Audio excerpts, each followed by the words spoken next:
Liu Bei, Sausa qatarlıqlar nemişqa şuncha cho'ng ishlarni qila oladi? Buyuk arzusi yo'q kishi cho'ng ishlarni qilolmaydi desam ishlamsiz. Men oldingi filmimda Liu Bei, Sausa qatarlıqlarningki cho'ng ishlarni qila olishda bularning buyuk arzusi nihoyat muhim o'rin turgan.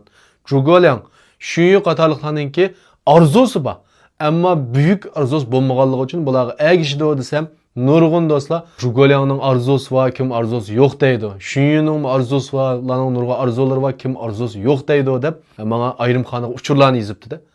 Albatta to'g'ri.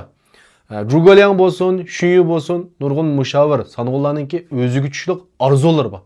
Ammo bularning arzulari Cao Cao, Liu Bei qatorliqlarga qaraganda kichik bo'lganligi uchun, ya'ni ularning arzusining ichiga kirib ketadiganligi uchun demak Allohga ergishib bo'ldi. Şu bu yerdeki arzu degan narsa odamni uyushtiradigan narsa.